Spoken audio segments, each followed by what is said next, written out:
Itago nyo na lang ho ako sa pangalang Mela, 22 taong gulang at kasalukuyang kolehiyo sa isang unibersidad sa Bulacan. Hindi ko na lamang po babanggitin ang eksaktong lugar na pinangyarihan upang respeto na rin sa mga taong kasalukuyang naroon. Tuwing magkakaroon ng libreng oras ay lagi kong pinupuntahan ang isawan sa tapat ng unibersidad. Napakasarap at talagang nahilig ako sa isaw simula nang matikman ko iyon. Merong kakaiba sa isaw na hindi ko maipaliwanag. Basta ang alam ko ay napakasarap ng isaw at hindi ko magagawang kalimutan iyon. Kahit natutol at laging pinapagalitan ako ni nanay sa pagkain noon at baka makakuha daw ako ng sakit, ay sige pa rin ako ng sige. Maraming umiiwas sa tindahang iyon, ngunit hindi ko magawa lalo na't saya ang dulot sa akin ng isaw at hindi lungkot o sakit. Hindi ko na rin alam ang nangyayari sa akin sa totoo lang. Dahil noong malaman ko na iba na ang nagtitinda sa harap at wala na silang kasing sarap ng isaw na dating kinakain ko, ay talagang nanlumo ako. Kaminsan ay naglalaway ako sa hindi ko maipaliwanag na dahilan. Natatakam na rin ako sa dugo o Betamax kung tawagin nila. Ang dahilan ko pa ay gagawin kong Betamax ang dugo ng baboy. Ngunit sa tuwing bumibili ako ng dugo ng baboy ay mas naeengganyo akong inumin ito ng sariwa. Nalaman ko rin na buntis ang aking kaklase noong tumabi ito sa akin at dumapo ang mata ko sa tiyan niyang normal pa rin naman ang itsura. Hindi ko naiintindihan ang sarili ko noong mga oras na iyon.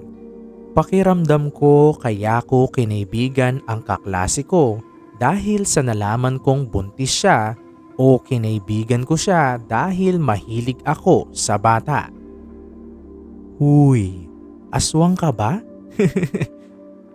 Kaminsang naging biro sa akin ng mga kaklase ko noong hawakan ko ang tiyan nito at makaramdam ng kakaibang kuryente na dumadaloy sa kamay ko. Alam kong hindi ka panipaniwala. Nasa inyo na kung maniniwala kayo sa kwentong karanasan ko sa buhay.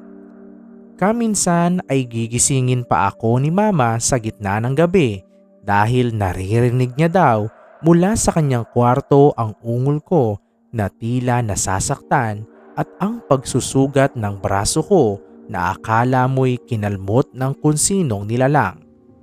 Hindi naman sa hindi naniniwala si mama sa aswang dahil dating may kamag-anak silang naging aswang at nakita niya mismo ang pagbabagong anyo nito. Narinig ko pang napamura si mama at bumiyahe kami ng pagkalayo-layo para puntahan ang matandang bulag. Ang sabi pa nga nito sa amin, "Bakit 2 tao ang nasa katawan ng anak mo?"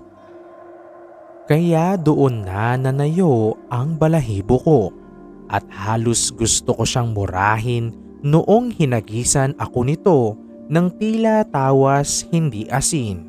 Pero kung ano man ang powder na iyon ay napakasakit sa balat. Pakiramdam ko na asido ako. Hindi ko maiwasang magwala at manakit dahil sa sakit. Sobrang sakit ng nararamdaman ko. Ang maririnig ko pa sa paligid ay ang salitang, "Okay lang yan." Nagdidiliryo ang utak ko at wala akong ibang natandaan na nangyari pagkatapos noon dahil ang sabi ni mama ay nawalan daw ako ng malay pagkatapos kong magsalita ng lengguwahe na hindi daw nila naiintindihan. Ngunit akala ko po ay doon na natatapos ang lahat dahil noong malaman ko na nalaglag ang dinadalang sanggol ng kaklase ko ay nagawa ko pang ngumiti at lumabas ang salitang Latin na hanggang ngayon ay hindi ko naiintindihan. Naging normal naman na pagkatapos noon ang buhay ko. hanggang sa umuwi kami ni Mama sa Capiz kung saan naman naroon ang kamag-anak namin. Bigla kasi naming nalaman na namatay na si Lola, kaya dali-dali kaming bumiyahe. Hindi pa man kami nakakaapak sa tapat ng gate ay sinalubong na kami ng kamag-anak namin na mayroong malaking ngiti sa akin. Kitang-kita ko pa kung paano si Mama manlaki ang mata na lumingon sa akin at tila nakakita ng multo. Hindi ko naman ininda ang nangyayari at pumasok. Tsaka ako nilatagan ng isaw na halos itago ko na sa bulsa ang iba, wag lang maagaw ng iba. Katulad ng paninda ng matanda sa labas ng unibersidad ay napakasarap din ng isaw na ito. Nagdidiliryo ang utak ko. At dahil kulang ay halos gusto ko nang kagatin ang leeg ng batang napadaan sa harapan ko.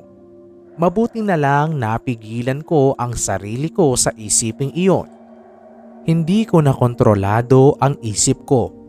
Minsan ay gusto kong mangsunggab ng leeg ng tao o kaya naman kumagat ng braso ng kung sino. Hindi ko na rin po maipaliwanag ang mga nararamdaman ko hanggang sa ako na rin po mismo ang magsuko ng sarili ko sa may kapal.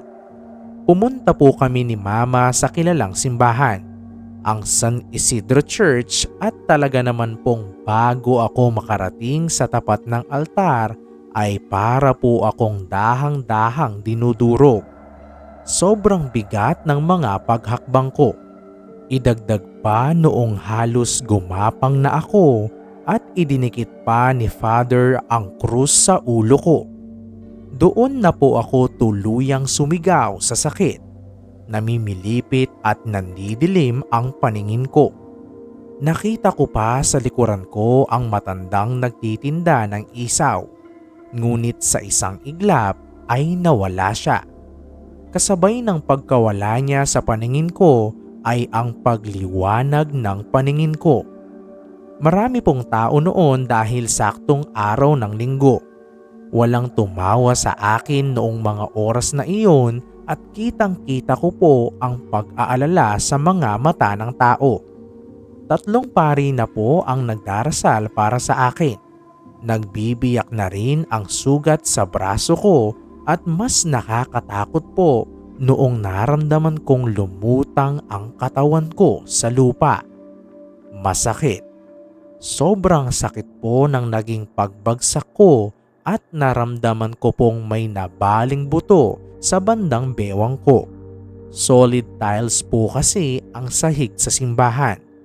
Nabago po ang buhay ko, kaya nagawa kong maikwento ang karanasan ko sa buhay dahil naniniwala po akong wala ng masamang elementong nasa katawan ko. At active na po ako ngayon sa simbahan. Lagi niyo pong iingatan ang sarili niyo dahil hindi natin madaling matutukoy kung hayop o tao na ba ang kinakain natin. Lalo na kapag tayo'y nasasarapan. Hanggang dito na lamang po.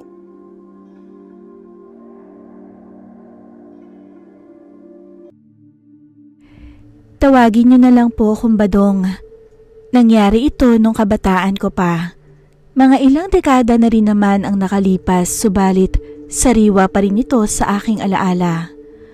Ang itay kong si Ador na hindi niya tunay na pangalan, mahilig talaga siya sa mga karne. Paminsan-minsan nga ay nangangaso rin ang itay at ang mga nahuhuli niyang ligaw na hayop ang inuuwi niya sa bahay at yun ang aming inuulam. Bagamat marami naman kaming tanim na gulay, ay hindi ko pa rin maintindihan kung bakit karne ang hilig ng itay. Siguro ay dahil sa paborito niya lang talaga ang karne. Isang araw noon, si itay ang namalengke sapagkat ang inay ay may pinuntahan. Sumama ako sa kanya dahil wala naman akong ginagawa. Nang makarating kami sa palengke ay nagsimula na kaming mamili. Pauwi na kami noon nang madaanan namin ang sikat na katayan ng karne rito sa lugar namin. Ang usapan nila, "Halika anak," wika ni itay na inaaya kong lumapit roon. Oh, Florencio, ikaw pala. Halika, may mga bago kami rito. Sariwa pa yung mga yan. Sambit ng isang lalaki doon na may kalakihan rin ng katawan at saka mukhang suki na nito ang Itay. Ganun ba? Oo nga no, mukhang bagong-bago pa. Sige, bibili ako. Sabi ni Itay ngunit sinaway ko siya. Teka lang po, Itay. Bibili na naman kayo? Hindi po ba sabi ni Inay wag na muna kayong bibili ng karne kasi mayroon pa sa bahay? Tsaka maraming gulay naman doon, Itay, na pwedeng ipang-ulam. Wika ko napakamot-kamot ng ulo. Ako nang bahala sa inay mo, anak. At saka sayang naman sariwang-sariwa pa yung karne tapos mura pa. Ang sabi nito, napailing na naman muli ako. Habang nakikipag-usap ang Itay sa lalaking bumati sa kanya kanina, ako naman ay naglibot-libot lang muna sa may parting iyon. Hanggang sa makarating ako sa loob kung saan doon kinakatay ang mga karneng binibenta nila. Lumingon-lingon pa ako habang palapit roon. Walang tao, marahil ay nasa labas sila. Napakaraming karne rito sa loob na nakaibabaw lamang sa may kahabaang lamesa. Mukhang sariwa pa nga iyon at bagong katay lamang. Sa pagmumuni-muni ko doon ay may nahagilap ang aking mata na tila isang daliri sa may bandang dulo ng mesa. Teka, daliri ba yun? Naisambit ko. Pakiwari ko ay daliri iyon ng tao. Pero paano naman nangyari iyon? Lalapitan ko sana ito upang makumpirma kung daliri ba talaga iyon ng tao. Ngunit habang palapit ako roon ay napaigtad ako noong may narinig akong nagsalita mula sa likuran ko. Anong ginagawa mo rito? Sabi nito. Hindi ako makapagsalita. Lagot na. Bakit ba kasi ako pumunta rito? Pasensya na ho. Sige ho, aalis na ako. Sabi ko na nagmamadali nang umalis doon at bumalik sa kinaroroonan ni Itay. Kinabahan talaga ako roon. Baka isipin nila ay magnanakaw ako. Kinagabihan noon, hindi ako makatulog. Iniisip ko pa rin ang nangyari kanina. Daliri nga ba talaga iyon ng tao? Pero paano nangyari at bakit? Ngunit siguro, paalamang yun ng manok na napagkamalan kong daliri ng tao. Oo, tama. Ganon nga siguro iyon. Makalipas pa ang ilang araw, gabi na ako nakauwi noon sa amin sapagkat dumaan pa muna ako sa isa kong kaklase dahil may tinapos lamang kaming mga projects noon. Kakahuyan ang daanan papunta sa amin dahil nasa may bandang bundok rin ang bahay namin noon. Habang naglalakad ako mag-isa sa daan, isang sigaw ang narinig ko na sa tingin ko ay malapit lang sa kinaroroonan ko. At dahil sa kuryosidad ko ay hinanap ko kung saan nanggagaling iyon.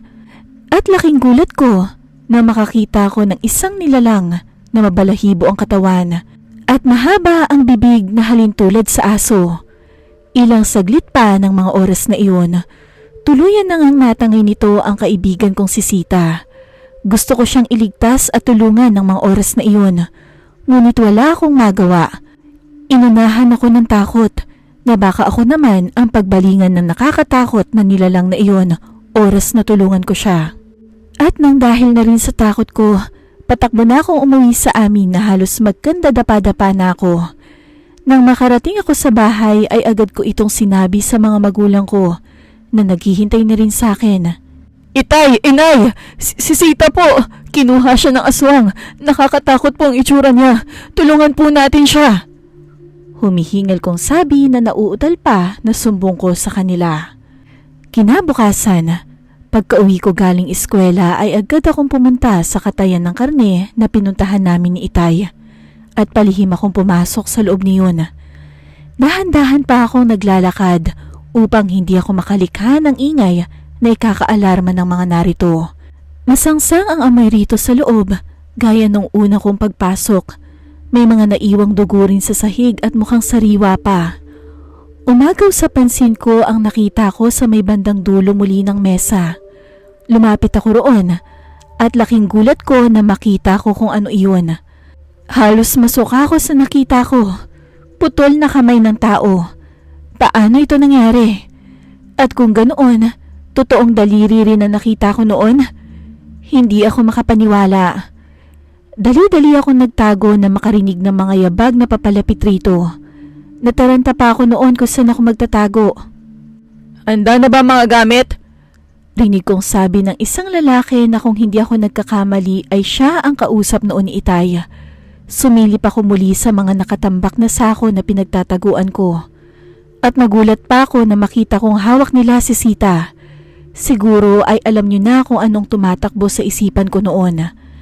Pinakikinggan ko ang mga usapan pa nila. At ako'y hindi talaga lubos na makapaniwala. Mga aswang sila. At ang mga binibenta nilang karne ay hindi galing sa mga hayop, kundi karne ng mga tao. Mga lamang loob ng tao. Sige, higa nyo na yan. Simula ng pagkatay.